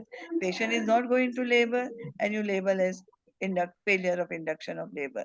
So the failure of induction of labor should be very well defined, and it is said if there is no fetal or maternal indication during induction of labor, you can prolong that. Because I have my own experience that on a previous day when you induce the patient has little contraction, and you put another cerviprime gel, still she does not improve, but her Bishop scores improve, then you stop there. You can again assess the patient next day. Of course, you are going to monitor that patient, but majority of the time I've seen at night they keep on getting mild contraction, and the morning you find the Bishop is good, cervix is dilated, and then when you start oxytocin, they really deliver faster. So we have to really define whether induction is required in a low risk patient, and if the induction is required, what is the criteria to say the induction has failed? Because the maximum C-section is because of the induction, failure of induction of labor. And then I also read one paper that, the cesarean section rate is for the other than previous LSAs are 14 to 15% in many of the institutes. But if you consider the previous cesarean section, because they are, making of 95% previous cesarean sections are going into repeat C-section. So if you exclude them, our cesarean section rate are hardly 14 to 15%. So it is well said that when you put a knife on the primary, you have to think many times whether we are justified or not, because that is also going to improve our cesarean section, optimizing the cesarean section rate. So all this in consideration, what Madam Tripathi and Arpita has said, that if we can try, we can definitely rationalize the cesarean section rate. And I would like to say that I have been attending maternal death surveillance and response meeting in a Mumbai district. And what I used to see 30, 35, 40, maternal mortality in a month in Mumbai city, because we get a references. Now, because of this system, it has come down to 10 to 12 per month. Similarly, many of the hospitals are doing auditing. Just do once in a month auditing, and you will come to know many factors, and your auditing will play very important role in reducing the cesarean section. And one of the article I found that whenever there is a cesarean section, especially in primaries, the unit makes the auditing means why it required at this stage and what was the reason. So this auditing is definitely going to help to rationalize the cesarean section rate. So this is my comment, and I really congratulate both the speakers for doing the justice to your paper and justice to your award. Thank you, everybody, especially Dr. P.K. Shah, Madam Tripathi, Krishnandu, Ashok Kumar, Lakshmi, and our, Arun, where is Arun Naik, and all, even every time Lakshmi is there, every time Kiran Mai is there, and today I'm missing one of the Shobha I'm missing. They are always there, and of course my whole team who are really into it. And I cannot forget, Maria, who is the one who is doing maximum work for this clinical pulse of Jogi, and all my two Pragnas and Sunil. They are really working hard for the same. Thank you. And we are, really having good time, good webinar, and good understanding of research through this clinical pulse of yoga. Thank you, everybody, for the most important part. You have Thank you, done Madhuri. great work. And Thank vote of you. thanks, please. Thank Vote of you. To all thanks. of you. Thank you, Madhuri. Thank you, Thank Madhuri. Thank you. Thank you, ma'am. Thank you, ma'am. so much, ma'am. Thank Pragna. you. Bye. Thank you, ma'am. Bye. Oh, bye. Thanks, everybody. I'm ending this meeting for all. Yes, yes. Thank Thank you. Ma'am.